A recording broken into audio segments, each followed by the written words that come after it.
So what you do when you notice a lustful spirit trying to take dominion of your vessel is that you start talking. The life that we have, the air we breathe, and the strength we have to carry out our everyday activities is as a result of God's mercy.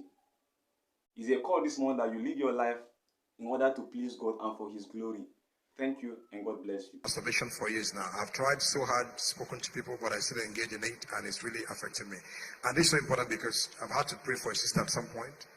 It was also her challenge. She said, even if I am praying in tongues, I will still do it. Yes. Her own was so bad. They are in two different planes. You are praying in tongues is in another plane, and the plane that the spirit is operating is different from the plane you are engaging. So they can happen simultaneously.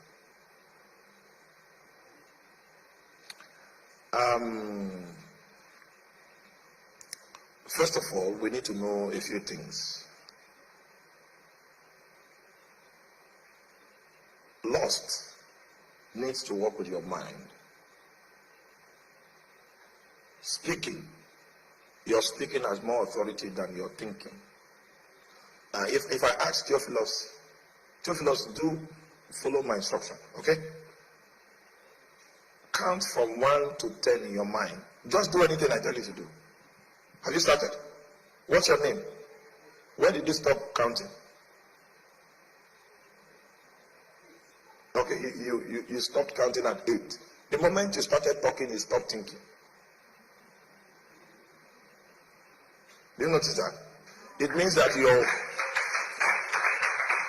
your words have more authority than your thoughts. And lust needs your thoughts in order to have a 3D experience.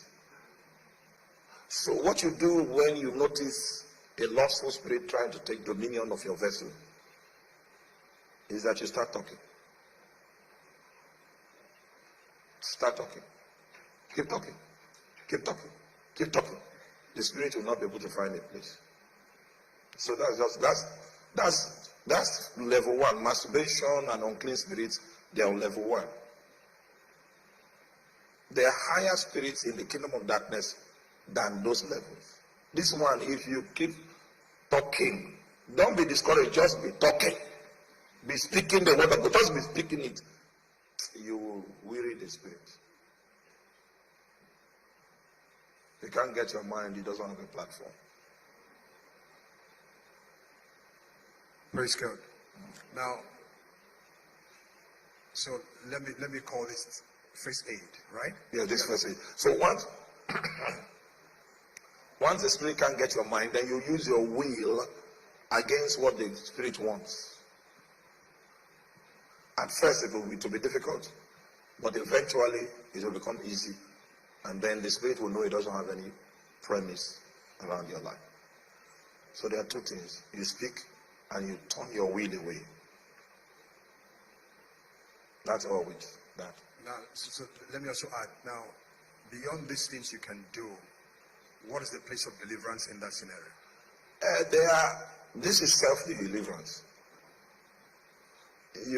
There's a place for that. And just in case this person that wrote this is here, who can. Deliverance is automatic. The faith process is manual. So I'm saying that for this case, the faith process is as efficacious as releasing the authority of God. So those are two valid approaches, actually. They're valid approaches, but not everybody needs to be disturbing the pastor. Sometimes, I don't know about you, but I'm weary sometimes. Weary of. These are things that you can do yourself, and I will teach them. Do this, and tomorrow the line is still for the same issue. It's not that serious. We will soon talk about the one that is really serious that you need pastor. So so after teaching, and yet people can't flow in it. So what do you think is responsible? We do the pastoral one, but if we have our way, we will prefer that people practice it. They don't practice it.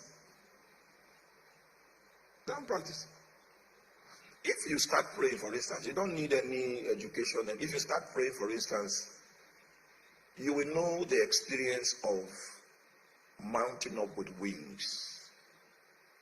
when when your heart is no longer conscious of your house rent, your salary, and what the realm of consciousness that you have been brought in, and consciousness, this consciousness of the heavenly things. That's the experience of mounting up with wings like eagles, going to high places in the spirit, where you are invited to come in your thoughts, to think the thoughts of God, and to reason together with God. These are experiential things that you will not know it except you practice prayer. So you know these two easy things I just said now. If there's anyone in the congregation that is suffering from the symptoms of masturbation, I'm telling you, there's a two-way approach. You don't need pastor. However, if you can't work it yourself, no problem. And if you are here with that challenge, maybe before the end of the lecture, we will be able to deal with that. As you are praying, the Spirit is still working. Keep praying now. See how long the Spirit will stay. Record it. Maybe the Spirit was there for 25 minutes. Tomorrow, pray again. You will see the Spirit will be there for 20 minutes. Pray again. You see, it will keep reducing. Inconsistency lies the power. That's the protocol for all spiritual things.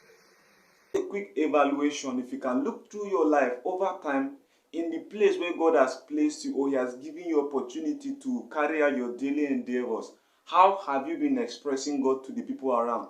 How have you been able to speak of Christ to them, that they may know that indeed there is a God full of love and compassion existing?